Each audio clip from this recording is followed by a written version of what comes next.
오늘도 우리 주님께서 말씀의 은혜와 기도응답의 은혜를 주시기를 소원합니다. 함께 묵상하실 말씀은 고린도후서 13장 1절에서 13절 말씀입니다. 같이 말씀을 읽겠습니다. 내가 이제 세 번째 너희에게 가리니 두세 증인의 입으로 말마다 확정하리라. 내가 이미 말하였거니와 지금 떠나 있으나 두 번째 대면하였을 때와 같이 전에 죄 지은 자들과 그 남은 모든 사람에게 미리 말하노니 내가 다시 가면 용서하지 아니하리라. 이는 그리스도께서 내 안에서 말씀하시는 증거를 너희가 구함이니 그는 너희에게 대하여 약하지 않고 도리어 너희 안에서 강하시니라. 그리스도께서 약하심으로 십자가에 못 박히셨으나 하나님의 능력으로 살아계시니 우리도 그 안에서 약하나 너희에게 대하여 하나님의 능력으로 그와 함께 살리라. 너희는 믿음 안에 있는가 너희 자신을 시험하고 너희 자신을 확정하라. 예수 그리스도께서 너희 안에 계시는 줄을 너희가 스스로 알지 못하느냐? 그렇지 않으면 너희는 버림받은 자니라. 우리가 버림받은 자 되지 아니한 것을 너희가 알기를 내가 바라고 우리가 하나님께서 너희로 악을 조금도 행하지 않게 하시기를 구하노니 이는 우리가 옳은 자임을 나타내고자 함이 아니라 오직 우리는 버림받은 자 같을지라도 너희는 선을 행하게 하고자 함이라. 우리는 진리를 거슬러 아무것도 할 수 없고 오직 진리를 위할 뿐이니 우리가 약할 때 너희가 강한 것을 기뻐하고 또 이것을 위하여 구하니 곧 너희가 온전하게 되는 것이라. 그러므로 내가 떠나 있을 때 이렇게 쓰는 것은 대면할 때에 주께서 너희를 넘어뜨리려 하지 않고 세우려 하여 내게 주신 그 권한을 따라 엄하지 않게 하려 함이라. 마지막으로 말하노니 형제들아 기뻐하라. 온전하게 되며 위로를 받으며 마음을 같이하며 평안할지어다. 또 사랑과 평강의 하나님이 너희와 함께 계시리라.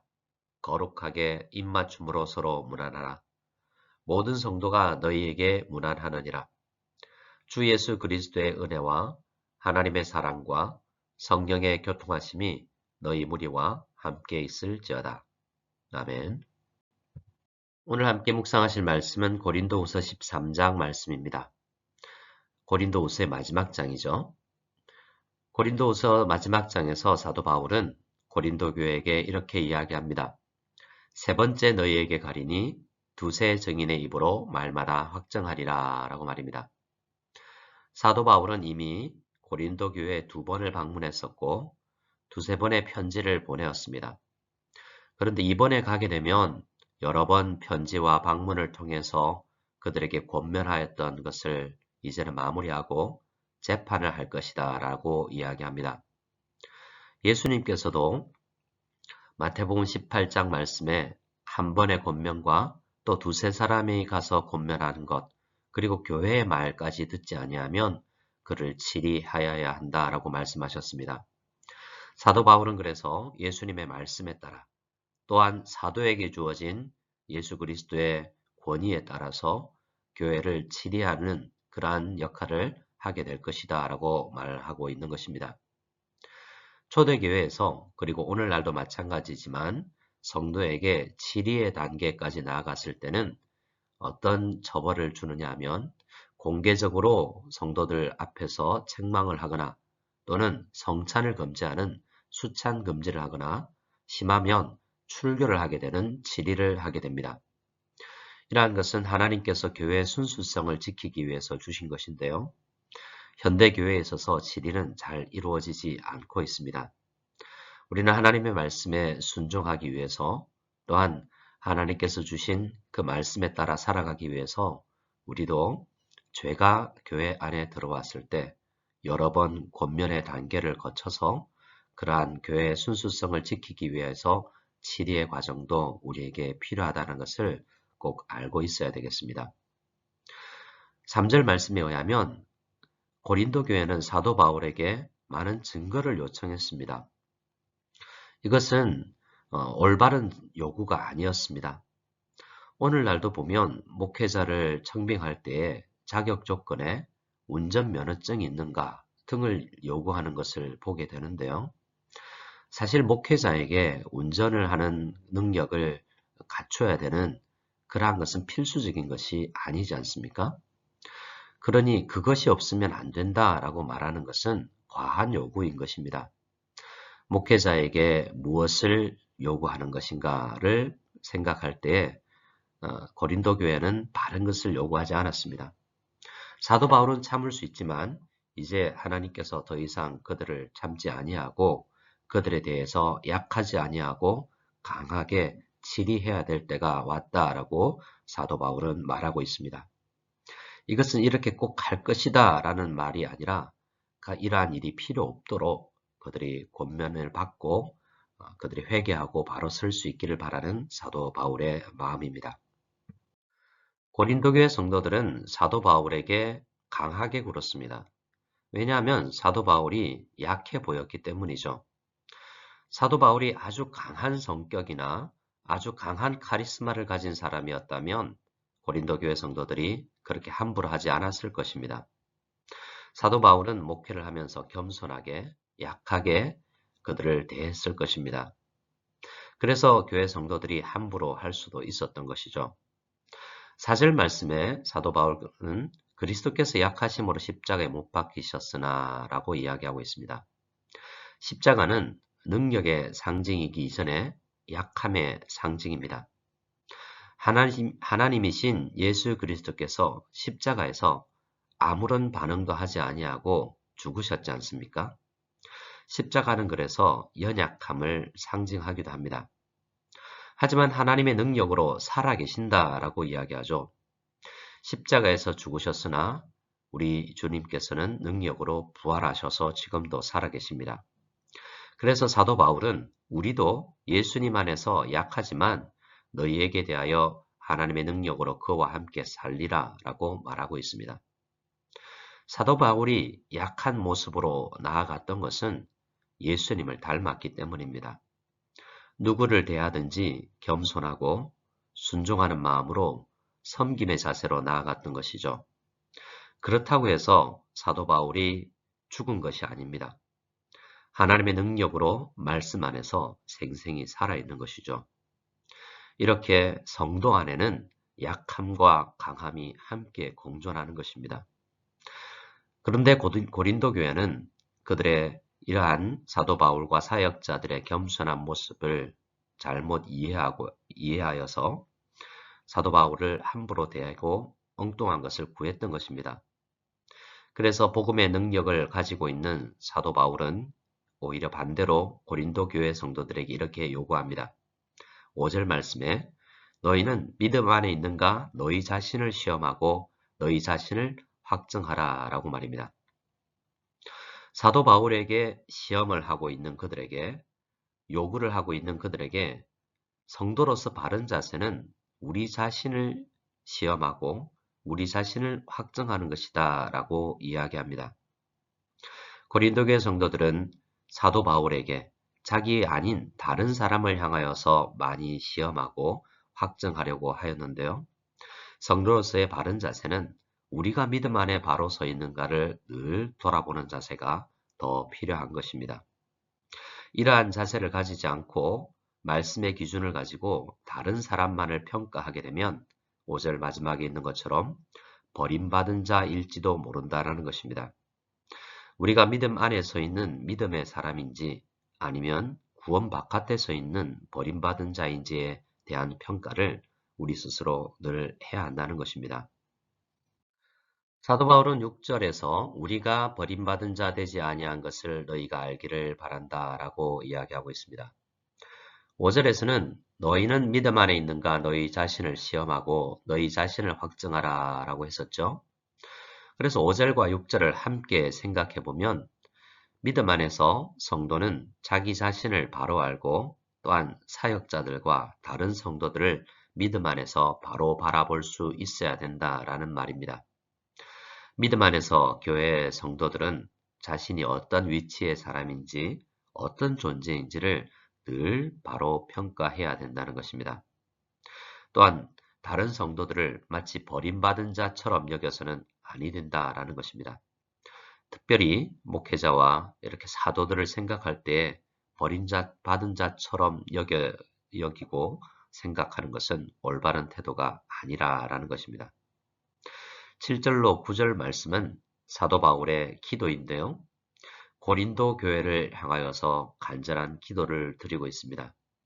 이 기도 속에 사도 바울의 진심이 드러나 있습니다. 7절을 함께 보겠습니다. 우리가 하나님께서 너희로 악을 조금도 행하지 않게 하시기를 구하노니 라고 이야기하고 있습니다. 사도 바울은 고린도 교회가 더 나쁜 단계로 나아가지 않게 되기를 구하고 있는 것입니다. 그들은 지금도 사도 바울을 비난하고 사도가 아니라고 이야기하고 있죠. 바른 깨달음이 아니어서 바른 말이 아닌데 더 이상 이대로 내버려두면 그들이 더 많은 악을 행하게 되기 때문에 사도 바울은 지금껏 자기 자신을 변명했던 것입니다. 그러나 변명한 이유가 이는 우리가 옳은 자임을 나타내고자 함이 아니라고 이야기하고 있습니다. 보통 사람들은 내가 옳은 자임을 나타내기 위해서 내가 잘못되지 않았다라는 것을 나타내기 위해서 변명을 하죠. 사도 바울은 오직 우리는 버림받은 자 같을지라도 라고 이야기하면서 우리는 그렇게 여겨져도 된다라고 이야기합니다.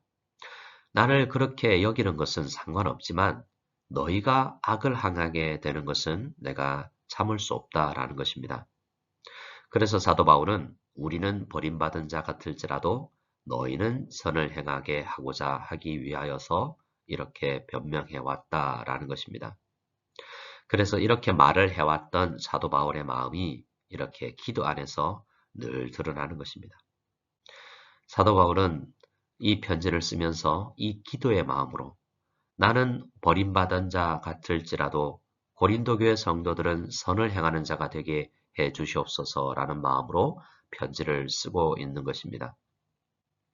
9절에서 사도 바울의 두 번째 기도가 나옵니다. 우리가 약할 때 너희가 강한 것을 기뻐하고 또 이것을 위하여 구하니 또 너희가 온전하게 되는 것이라 라고 말입니다. 사도 바울의 기도는 어떻게 되든지 고린도 교회가 성장하는 것입니다. 자기는 버림받은 자 같이 여김을 받을지라도 교회가 성장하고 온전하게 되는 것, 그것이 사도 바울의 마음입니다. 여기서 온전하다라는 것은 질서 있다라는 말이기도 합니다. 혼란스럽게 신앙생활하는 것이 아니라 믿음 안에서 바른 질서를 가지고 온전하게 되는 것이 성장이라는 것입니다. 모든 사역자들의 바람은 성도의 성숙과 온전함이겠죠. 우리가 오히려 비난을 받거나 사역자가 손가락질을 받는 것은 괜찮습니다. 하지만 성도들이 성장해야 됩니다. 바른 성장 가운데서는 오히려 서로를 비난하는 일도 없겠지만 사역자들의 마음은 특히나 사도 바울의 마음은 이렇게 자기는 버림받은 자 같이 여겨질지라도 교회가 살아나는 것, 교회가 성장해 나가는 것, 이것이 사도 바울의 교회를 향한 마음입니다. 1, 2절과 함께 10절 말씀도 재판을 염두에 두고 하는 말입니다. 10절에서 이렇게 이야기합니다. 그러므로 내가 떠나 있을 때 이렇게 쓰는 것은 대면할 때 주께서 너희를 넘어뜨리려 하지 않고 세우려 하여 내게 주신 그 권한을 따라 엄하지 않게 하려 함이라 라고 이야기합니다. 지금 아직 대면하지 않았죠. 곧 세 번째 대면할 것입니다. 아직 대면하지 않고 떠나 있을 때 먼저 편지를 쓰는 것은 일정한 시간을 가지고 고린도 교회가 스스로 말씀 안에서 묵상하여 문제를 해결하기를 바라는 것입니다. 이제 대면하게 되면 엄하게 주님께서 사도에게 주신 권한에 따라 그들을 대해야 합니다. 이제는 더 용서하지 않고 더 참지 않는 것입니다. 그러나 마지막으로 사도 바울이 바라는 것이 있습니다. 이 편지 마지막 권면을 잘 묵상하고 성령의 도우심으로 그들이 스스로 죄를 구하고 회개하여 바로 서게 되는 것이 사도 바울의 마음 가운데 있는 것입니다. 이렇게 어떻게 해서든지 말씀 안에서 그들이 세워지는 것을 바라고 있는 것이지 엄하게 그들을 대하려고 하는 것이 기본적인 사도의 마음이 아닌 것입니다. 하지만 이번에 권면도 듣지 아니하면 그들을 권한에 따라서 엄하게 대할 수밖에 없음을 먼저 이야기하고 있습니다. 11절 말씀은 마지막 권면인데요. 형제들에게 이렇게 요구하고 있습니다. 기뻐하라, 온전하게 되며 위로를 받으며 마음을 같이하며 평안할지어다. 또 사랑과 평강의 하나님이 너희와 함께 계시리라. 거룩하게 입맞춤으로 서로 문안하라 라고 말입니다. 이것은 사도 바울의 마음이기도 하고 권면이기도 하고 명령이기도 합니다. 사도 바울은 고린도 교회 상황이 어떠한지 알고 있습니다. 여러 사람들이 나누어져 있죠. 고린도 교회의 가장 큰 현재의 문제는 사도들을 바로 바라보지 못하고 사도들을 바로 바라보지 않는 사람과 바로 바라보는 사람들끼리 나누어져 있는 것입니다. 교회를 통해서 신앙생활을 하다 보면 대부분 목회자를 가운데 두고 나누어지는 일이 많습니다. 나는 원로 목사님을 따른다. 나는 새로 부임하신 신임 목사님을 따른다 라고 나누어지기도 하고 또한 목사님을 부정적으로 바라보는 사람과 긍정적으로 바라보는 사람들이 나누어져서 결국에는 교회가 깨어져서 두 교회가 생기거나 많은 사람들이 그 과정을 통해서 교회를 떠나가게 되는 것을 우리는 현실 교회에서 바라보게 됩니다. 고린도 교회도 어쩌면 그러한 위기 가운데 있는 것입니다. 사도 바울을 두고 교회가 나누어져 있습니다. 그래서 사도 바울은 권합니다. 이러한 가운데에서 떠나가게 되고 하나가 되기를 바라는 것이죠. 그래서 이 권면 속에서는 하나됨이 기본으로 내용이 되어 있습니다. 마음을 같이하며 사랑과 평강의 하나님이 우리와 함께 계시니 거룩하게 입맞춤으로 서로 문안하라 라고 이야기하는 것을 통해서 형제가 서로 떨어져 있는 것이 아니라 가까이 하여서 입맞춤으로 서로 문안할 수 있는 가까운 관계가 되는 것을 바라고 있는 것입니다.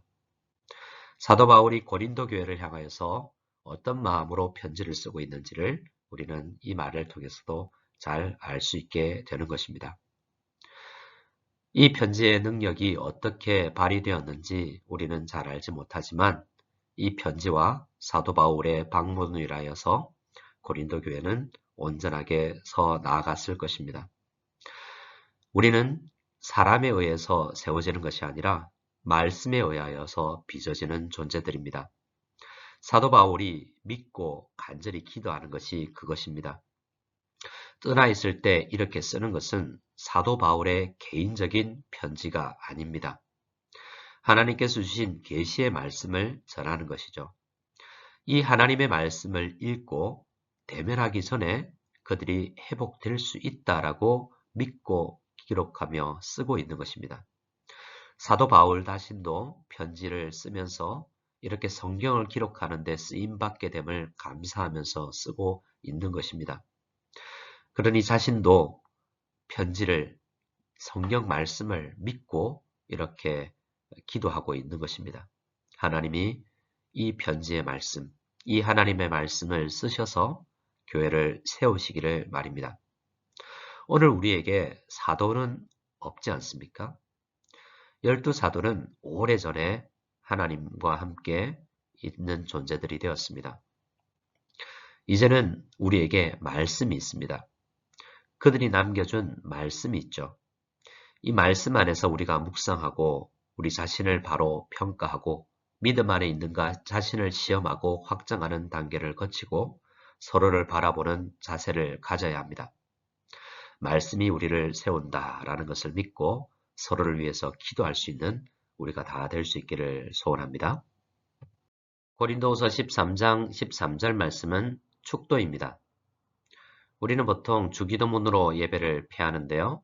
오늘은 함께 13장 13절을 읽으면서 축도로 예배를 마치고자 합니다. 함께 13절을 읽겠습니다. 주 예수 그리스도의 은혜와 하나님의 사랑과 성령의 교통하심이 너희 무리와 함께 있을지어다. 아멘.